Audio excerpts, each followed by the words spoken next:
Hi, welcome everyone to another Wednesday night shiur. It's coming forth, everyone, for coming. As usual, we're going to go through it. Many different types of inyanim to apply in our daily life through the Parashat. We're dedicating Bezrat Hashem for Refuah Shlema, Avraham Akiva ben Numi. Bezrat Hashem, we should have a Refuah. Somebody's supposed to have a surgery. Hopefully, he doesn't need the surgery. You know, one time we said a Refuah Shlema over here. I'm telling you, we said a Refuah Shlema over here, I remember. And then right after the shiur, at the time that he was at, somebody called me up. He says, B'schut the shiur that we gave here, he didn't need anything, doctors found it good. I'm not joking, it was the craziest thing. So, Baruch Hashem. So, and also, if anybody wants to sponsor, now that we have that, shiur, please reach out. Katash, what's your email? What's your email? SHLOMIE dot KATASH 2 at AOL.com. Okay, that was a long one. Kadash! I gotta make a shorter version. Reach out to Kadash if you want to sponsor class. You'll give him the name and stuff like that. Alright.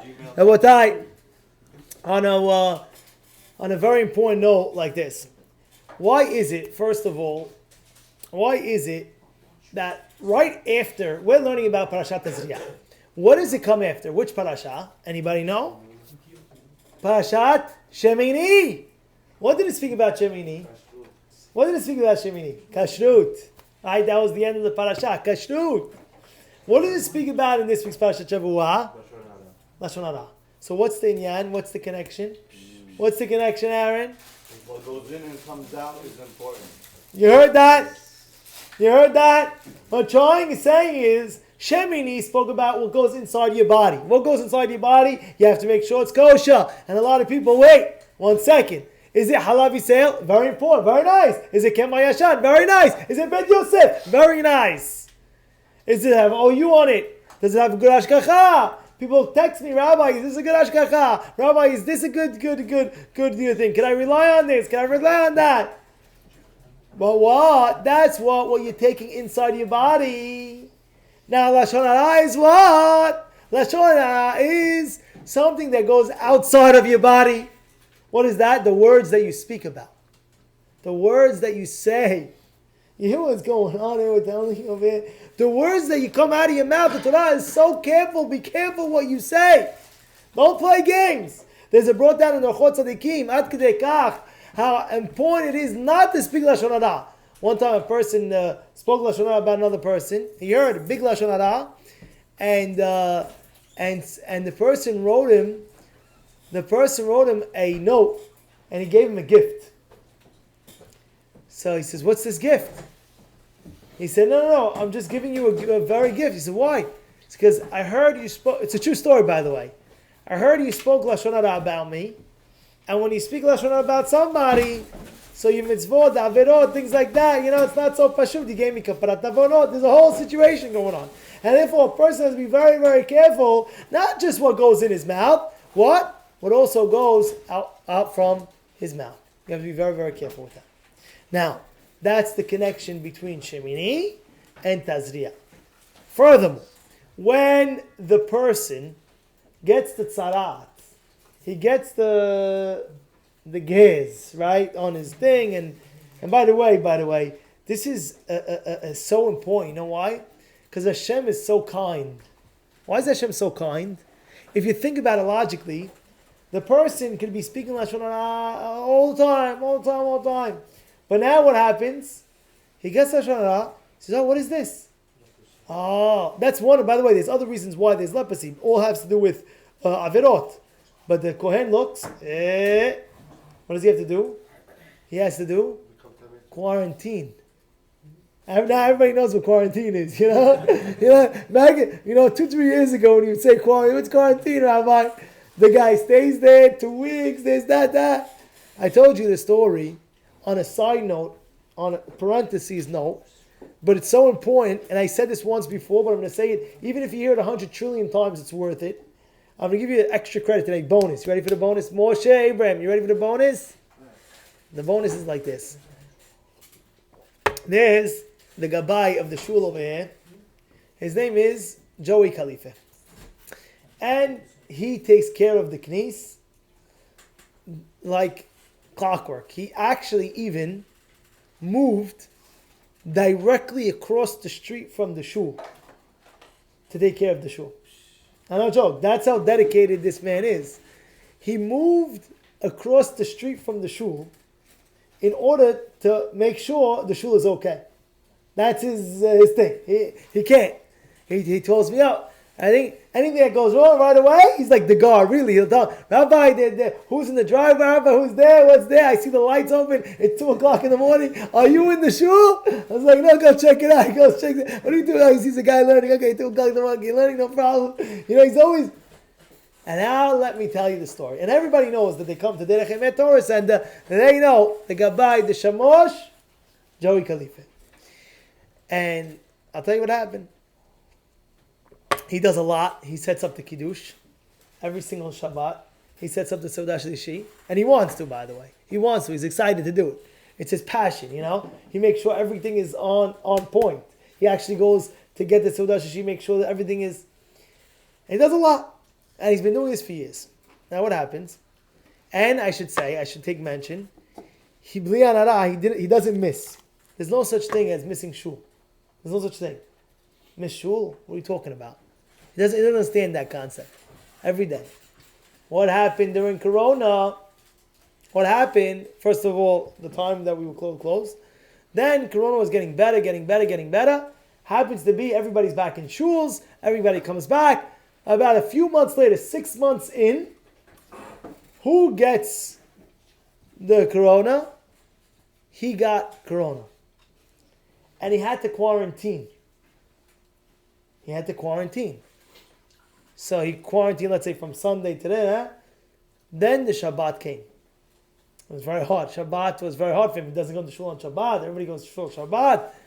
And now he sees Friday night, people walking in, hey, and he's by his window. He lives right there, right across the street. Hey, how are you? How you doing? So I'm walking out Friday night. He loves saying Shabbat Shalom to the rabbi. Shabbat Shalom, Chacham, how are you? Hey, Yitzhak, what's doing? The guy now, Jojo. Every guy walks out of shul. The one's there, hey, he's screaming from his window.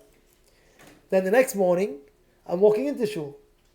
Who's by the window across the street? Khalifa is screaming, Rabbi, Shabbat Shalom, how are you? I'm here.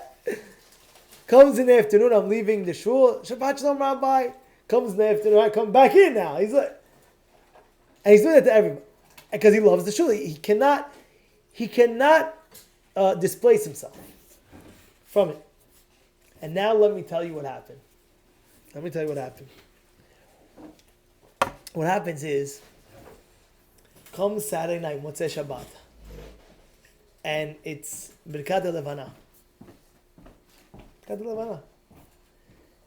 Everybody is waiting to say it, and we're excited. So usually I send a guy downstairs, go check it out, see where's the Levana. So he goes, I don't see it. So then I start coming down, another person starts coming down. We got to find this Levana. It's not even cloudy outside. If it's cloudy, I understand. I see it, but it's behind the clouds. But it's not even cloudy. So where is it? You got to find it. It's not cloudy. You see, the whole thing is gone. And I'm thinking in my mind, the guy, what's wrong with it? He's the guy that checks the Levana. He comes to the rabbi, Levana, no Levana. He tells me, it's this side, it's that side, backyard. What's going on? He goes down, Rabbi, I don't see no Levana. I said, what do you mean you saw the Levana? Is it clear? Clear. No clouds? No clouds. So where's the Levana? I don't know. Another guy goes down. I go down. Now, 5 guys went downstairs the shul. 5 guys. Me, 3 other guys. Each one took a side. I went that side. The other guy went that side. The other guy went in the backyard. The other guy went on the sides of the shul in the front. You have a 5-on-5 bodyguards, 2 in the front, 2 in the middle, 1 in the center. Everybody's checking a thing. Finally, one guy's looking little, and I'm not joking when I tell this. Maybe a few minutes looking. Finally, one guy's like, wait, it can't be. That's got to be. There's no. He walks across the street. He literally walks across the street.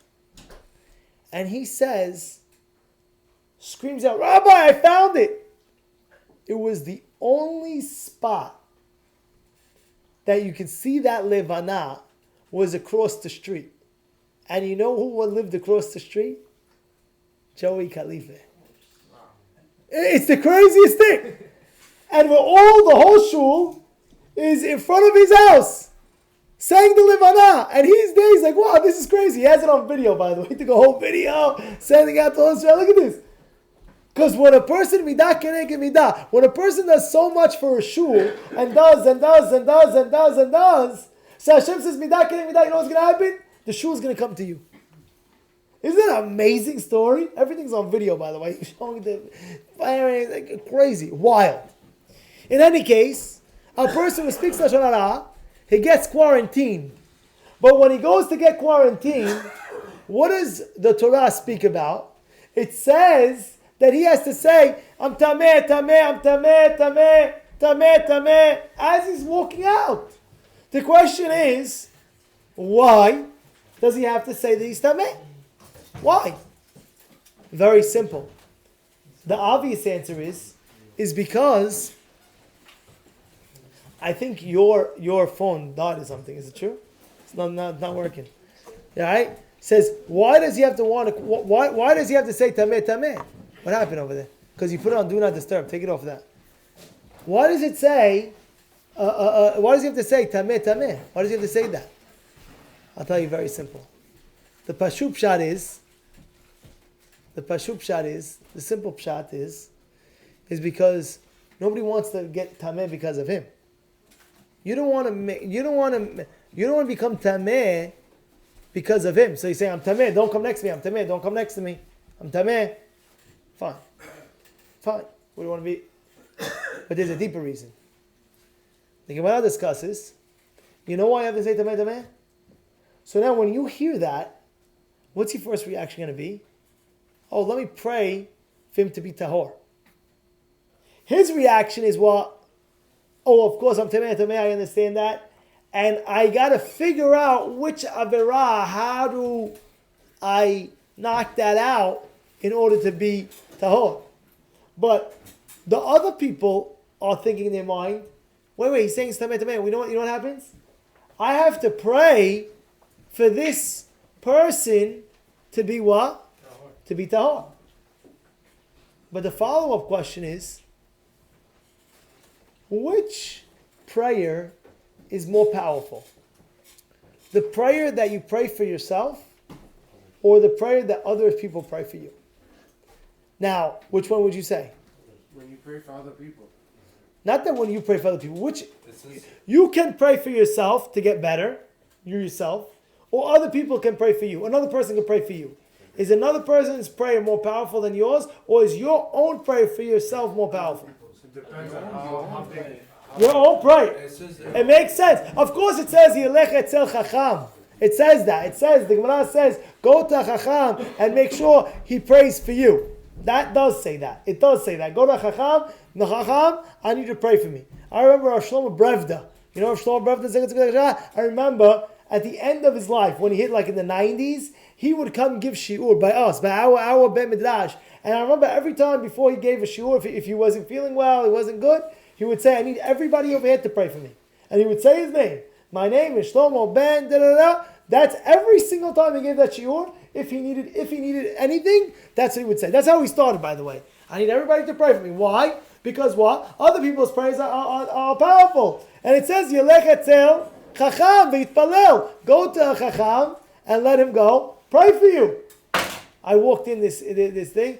Who tells me? He tells me, told me, Rabbi, I need a bracha. I need you to pray for me. This is a small man. He says, Rabbi, I need you to pray for me. Bezrat Hashem, we're going to have you in your prayers. We're going to have you in our prayers. His back was hurting. Please pray for me. No problem. Bezrat Hashem, we'll say it. But you get the point. So the point is, yeah, you're right. It says go to others. You're right. It says go to chacham. But whose prayer is more powerful? Your prayer, because it's you that's praying it. And should I give you the biggest proof to this? I'll give you the biggest proof.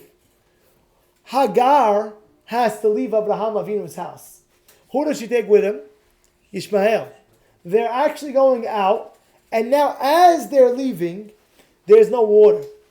Hagar prays, please, I beg you, I'm asking, please, I beg you, I'm begging you, Hashem, give us water, we need water. Ishmael, also prays, Hashem, please, I'm begging you, I need water, please, I need water. Who does the Torah say? Who gets answered first? Hashem says, I'm going to answer Yishmael. I'm going to get you guys water. Hagar is praying for her son. Please, my son needs water. Yishmael is praying for himself. Torah says, I'm going to answer Yishmael. What do you mean? But she also prayed. You're right, but his prayer, when you pray for yourself, of course, that's more powerful in a way. Of course, again, don't get me wrong, let everybody pray. But you go ask people, go ask Chacham. It says specifically. Why dare we tell him for others? You should know when Rosh Hashanah. Well, you could always go tell Why this. dare we tell him for other people? No, that's important. It's always important that you get other people to pray. Why? Because the power of prayer is so great. We're just saying who's a more powerful prayer. When you pray for yourself or other person prays for you. What's more powerful? It's when you pray for yourself. It's when you pray for yourself. If you don't pray for yourself, who's going to pray for you? Okay, again, if you can't pray for yourself, it's something else. But otherwise, you pray for yourself. Why? It comes from your heart. You know what the pasuk say? Kaveh el Adonai, hazak v'yametz becha, v'kaveh el Adonai. What does that mean? Put your faith, kaveh, meaning hope, kaveh el Hashem. And if you didn't get answered, hazak v'yametz becha, hold strong, kaveh el Hashem. Double down on your prayer. Double down. We always say prayer is like what? Is like a slingshot. The more kavanah that you have, the higher it's going to fly. You understand? The Taz, I believe it was the Taz that said, you know how people, they buried in Talitot, right? At the end of their life, they buried in Talitot. The Taz said, he wrote in his will, bring me this talet to be buried. No other talet. So why? He said, because I know this talet, I had kavanah. When I put it on my kavanah, I never missed a kavanah in my life with the tefillah. Your phone off again. You got to put the brightness on it more. Anyways, right? That's what it is. And now that we know that, so what is the Torah telling you when you say tameh tameh? Why? So other people can pray for you. Pray for yourself. You got it? You know what the answer? You know what the answer is? This is a Havetz Hayim. They bring B'Shem Havetz Hayim. Sometimes when a person, why is he tameh tameh? Why? One of the reasons is because he spoke Lashon Hara. When he spoke Lashon Hara, Nahas v'Shalom, the person's mouth, in a way, is tainted. Right? He spoke Lashon Hara. You remember when you were younger, when you spoke Lashon Hara, and your mother would take soap and, not Lashon Hara, a curse word, they would take soap and water, put it in your mouth. No, I have to make it tahor. Come over here. And then you put the soap in your mouth. No, Ma, please. I'm not to curse again. They use chug by you. So, but you see what I'm saying though, right? They put what? So therefore the person's mouth, in a way, has the Lashon Hara on his lip. So in this situation, he has to say, tameh, tameh. You know why? Because my mouth itself, besides being me tameh, but my mouth, I need somebody else to pray for me. You know why? Because this mouth is tainted from the Lashon Hara. So how is the same mouth going to speak to God that spoke Lashon Hara about other people and going to pray to Hashem like that? So therefore I say tameh, tameh. So you have to pray for me. Why? Because my mouth was defiled from the tum'ah of what? Of Lashon Hara. You hear what's going on over here? It's a very hard concept. Now I'm not saying now, I spoke Lashon Hara, I'm not going to pray anymore. No, I'm not saying that. But I'm saying the concept that you see the concept. We're screaming tameh, tameh, so the other guy should pray for you. Of course you have to pray for yourself. But in this situation, you metameh your mouth. You have to go ahead and you have to say, Borei Olam, I'm sorry. I need to metahed my mouth. That's the right way. That's the right way, Rabotai. And of course, there's tshuva. Hashem accepts the tshuva. Hashem accepts the tshuva. You know why? Because He knows the Yetzer Hara also. He knows everything and He loves us so much. You make tshuva, right away, boom, all of a sudden the tzarat goes away. And tshuva is always accepted, by the way, 24/7. Don't think for a minute that tshuva is not accepted. Shuvu el Hashem. That's what it says. Come to God. Don't worry. Come to God. Get up. Fell. Get back up and do. This is the lesson why. You have to make the head in your mouth. You have to be very careful. And what's the first prayer that we do on the holiest night of the year? Who knows? Kol Nidrei. What are we doing Kol Nidrei for? What's Kol Nidrei? Any swear you have? Any swear that I messed up on. Right? Maybe I messed up. Maybe I did. Maybe I this. I'm doing Hatara Nedarim. Mutarim lachem. Mutarim lachem. Mutarim lachem. Shurim lachem. Shurim lachem. Shurim lachem. Mechulim lachem. Mechulim lachem. Mechulim. Ain't ka nedarim. Right? What is that? Because maybe a person with his mouth, he made a neder, and he swore, he promised about something, and now he's not fulfilling it. So now you're going into Kippur, and that same mouth that said, I'm going to do this, and I'm going to do that, I'm going to make a neder, and you didn't fulfill it, that's what's going to be. That's what's going to be spoken, said about now. So what do? Say no problem. No problem. Call nidrei, make it muchalim, muchalim, muchalim. Now start with your mouth fresh. You know what's going on over here is the important point. It's a real important point. And Hashem knows what He's doing, by the way. And it's a wake-up call for anybody, by the way. This whole tzarat thing, by the way, this whole thing, where does it start, the tzarat? Where do you think it starts? Where do you think the tzarat starts? Where does it start? In the hand, it's correct. And then what? And it could go on what? It could go on your house. It could go on your clothing. And then it could go on your body. What does Hashem do? First, let's see, put on the house a little bit. So the guy, it's not on you yet. Now the guy doesn't listen. You see you have tzarat in the house. You see something's going wrong in your house. What's the first thing you have to do? Do tshuva! And the guy still didn't listen. He sees the tzarat in his house. He sees something's going wrong in his house. He didn't do tshuva! What happens? Hashem says, okay, now I got to get closer. What's closer? The clothes. The clothes. Now it's on the clothes. Now. You still do tshuva? Now it's got to go to the body. Now it's the body. Now the body, touch anything but my body, my body, no. You know, why is that? Because Hashem is trying back and forth to give you a lesson, a life lesson. What is the word tzarat? What is it called? It's called what? It's called nega, right? Nega. You're blocking the Insta. It calls, what is it called? Nega. Nega, how do you spell nega? Nun Gimel Ayin. Right? You spell it the opposite way. What is it? Oneg. You just moved the thing. What is that trying to tell you? Nega, oneg, what is that telling you? When a person gets a nega in his life, something goes wrong in his life. Something's going wrong, a hardship. You have to change that and say, you know what? This hardship could be an oneg. How? If I just fix the problem, that averah that I'm doing, and I just fix it, everything will be in place. It'll be oneg. It'll be oneg. Even scientifically. I want to tell you a true story that happened in here, in this room. I want to tell you a true story that happened. Somebody was in business, and he lets me say this story over, by the way. I won't mention his name, but he was in business, and I have letters from him. I have letters from that time when and we did a deal together. He does this, he does that, because it was really bothering him, what was bothering him.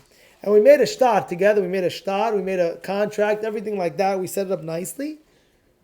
And his business that he was in, literally, he wrote, I have his handwriting writing it.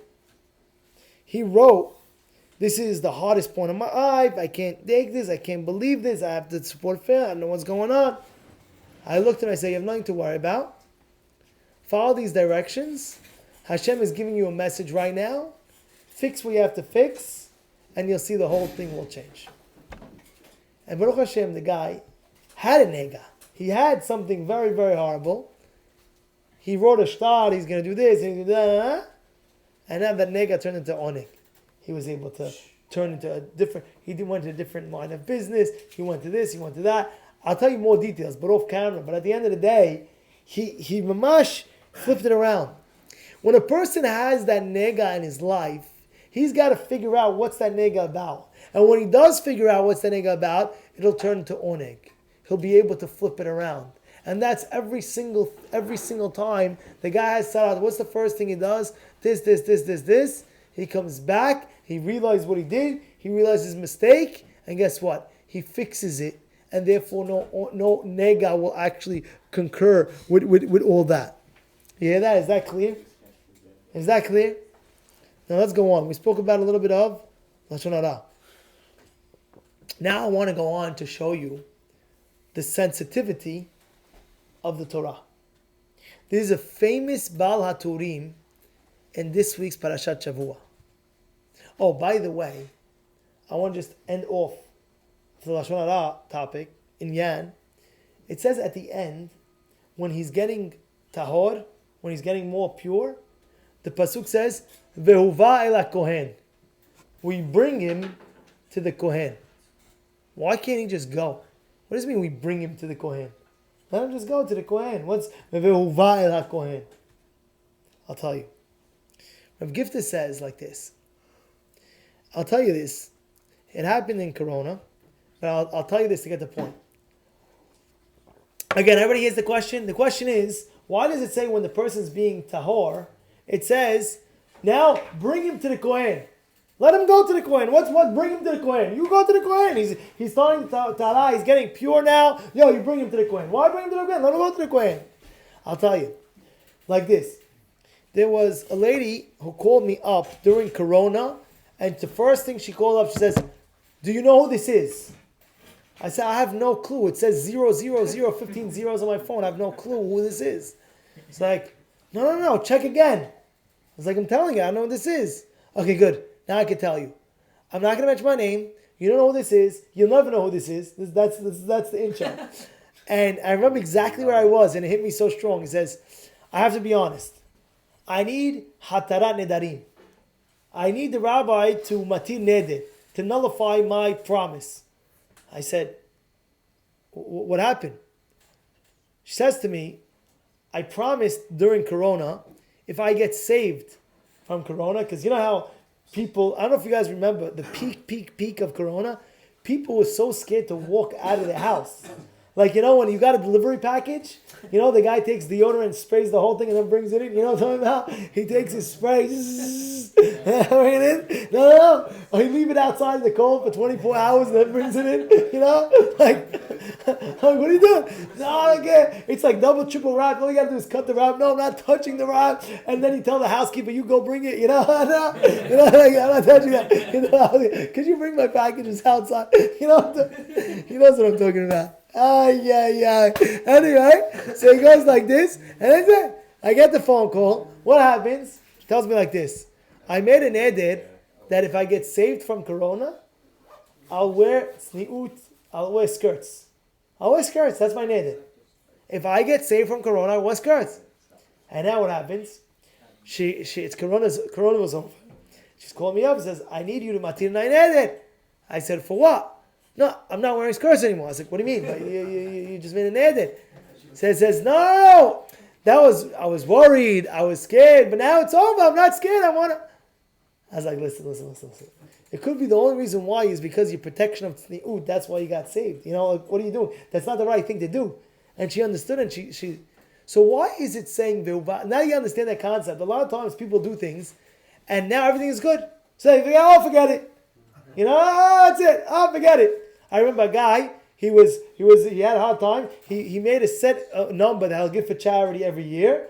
And then Baruch Hashem, he started giving that charity and he became very successful. And now he can't forget now, now I'm successful, I don't think of no charity. No! It's not like that. Hashem saved you from something because you did A, B, and C. You can't say, fine, now I'm going to do the same. But people forget. People don't remember, people forget. You have a person, what do? The doctors say, by the way, it looks to me that you might have some crazy thing. I never heard of it in my life. 1% in the whole world. Like, what's going on over here? So what do? You go home, and the doctor says, I got to do a triple test. I got to double test it to see if it's true or not true. In 2 weeks, come back to me. So those 2 weeks, what are you doing? You're praying mincha. You see the guy, but you never pray mincha. What happened all of a sudden? You pray mincha. I accepted upon myself. I'm praying mincha for the rest of my life. You know, he's not praying mincha. 2 weeks later. He's shaking. The doctor gives him a test. I'm good. You're good. You're good. What does the guy do? So 1 week, 2 weeks, he prays mincha. After 2, 3 weeks, he's already chilling with his friends. I can't pray mincha now. Okay, fine. I'll miss it. I'll pray double arbit. I'll pray tomorrow. I'll make it up. It's not that serious. Because the person forgot the situation that he was in. You understand what see how important what's going on. So now the Torah says, Ve'uva el kohen. What does it mean, Ve'uva el kohen? Somebody has to bring him to the Kohen. You know why? Because now he's getting tahor. Now he's being pure. So now he's being pure. He forgets. Oh yeah, what did I do? What I didn't do? No, buddy. Come on here. Excuse me. His friends got to remind him. You have to go to the Kohen. Make sure you're completely tahor. You understand? Now his tzaraat is going away. But he still has to go to the Kohen to give him the psak that it's completely tahor. But what is this guy doing? It's okay. Everything is good now. I don't see any tzaraat on my hands. I don't see any tzaraat on my body. No. Somebody's got to bring him. Go bring him to the Kohen, Habibi. Go check it out. Same things in life. A lot of times in life it'll happen. A guy gets saved from something and he prayed to Hashem and he accepted upon himself. Hashem, if you do this and this, I'm telling you I'll do this and this and this. Fine. He did it. Hashem did you the favor. And after that, you go on your merry way. Oh, I'm good. I got it. I this, I that, I this, I that, I that, I that, I that. How many times does that happen to people? And a person has to mekabel, whatever he's mekabel. I know a person. The reason why I gave the minha example is because I know a person. I know a person that this is many years ago. I'm talking about over 15 years ago. That's how far it was. I was a kid. I was like, anyway. I'll never forget. This person came to me. He was an older person. He was married and he had kids. And he did in his company a slight fraud. Slight, nothing serious. But in legality world, it's fraud that it makes a stain. And if you get caught with it, you can never get a regular job anywhere. You're ousted from everywhere because you have that fraud. You know how sometimes you go for an interview, a job interview, they ask you, do you have any criminal record? So this fraud goes on your criminal record, and they see it pops up. Nobody's hiring you. So basically, you got to start everything on your own. You got to do something on your own. You know, you gotta figure it out. You know what I'm saying? You got to be your own thing. This person had it.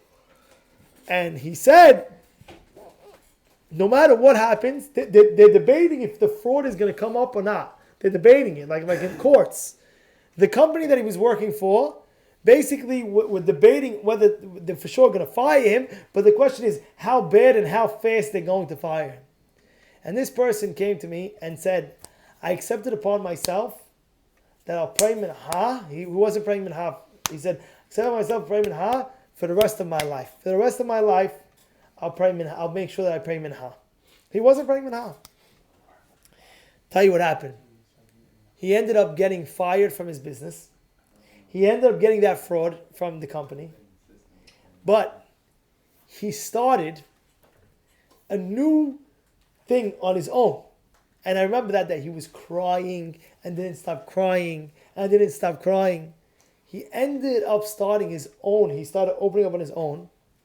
And he told me he never missed mincha. And he said, I didn't, even though, they called me on the fraud. And even though they kicked me out, my Kabbalah was my Kabbalah. I said, no, I'm going to pray mincha no matter what. I'm always praying mincha. There's no condition, if I don't get, if I do get, no. The rest of my life I'll pray mincha. And guess what? This guy, he ended up praying mincha. And he tells me, what I used to make in 1 month, or what I used to make in 1 year in the company, I make on my own in 1 month. That's what he told me. But the point of the story is, he accepted upon himself something. Everything is going good now. He's still praying mincha. It doesn't backtrack. The Gemara in Ta'anit says, if a person, Gemara in Ta'anit, let me tell you Gemara. Gemara says, let's say for example, a person is fasting. Let's say, give an example. Let's say a person needs a refuah shlema. So he says, oh, you know what? He needs a refuah shlema. Oh, so he says to Hashem, this month, I'm going to fast. Let's say you're going to say a number, 5 fasts during the month. Which one? I'll pick the days. Before Minha, you say, oh, this day I'll fast, that day I'll fast, that day 5 fasts. In the interim, after 3 of your fasts, you see, full of Hashem. The Gemara wants to know, do you have to fast the other 2 fasts, yes or no? Yes.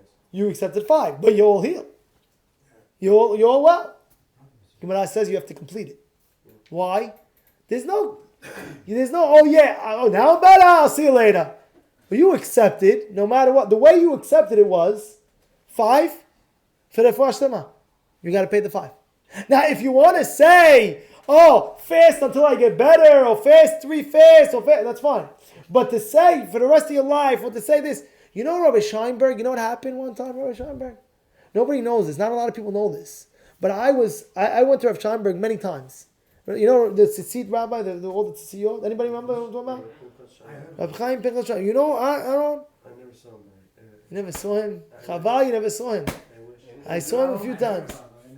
You never saw him? I see all the videos. Anyway, I had the pleasure and honor and the schut to meet him. You met him? So he used to come to America a lot. Anyway, let me tell you something.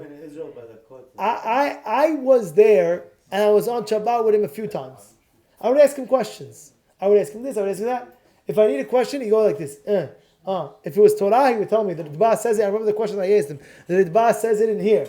This says it in there. But if it was anything else but Torah, he would motion. I asked somebody. I said, I don't understand. What's going on over here? Why doesn't he talk? Nobody knew. He says, no, he makes Ta'ani Dibur the whole Shabbat. For years. You do Yom Kippur. Once a year, you do Yom Kippur. He does it every single Shabbat. You know what's going on over here? Bezrat Hashem, you'll do it every week, yes. So imagine, every Shabbat. So I asked, listen to this. Listen, Tanit Dibur, not Tanit food.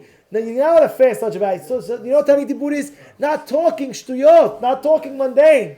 Not sitting there with bizid and with the sunflower seeds and schmoozing with the boys and making a whole pile at the Josh like this and say, okay, let's get the barbecue flavor now. You see, they got the smoky flavor this week. The one won't see, they have the pile. And they look, wow. You know what I'm talking about? This, you know? So what? He didn't schmooze like that. What did he do? He kept on Tani Dibur. They asked him. Nobody knew, by the way. Finally, I found out. You know what the reason was? I'll tell you what the reason was. One time,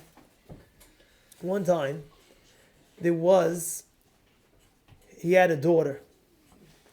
And the doctors said something's up with the daughter, health-wise. And he asked the doctor, is it a sakana? The doctor said, it's dangerous, yes. He accepted upon himself at that moment something very strong. And what was that?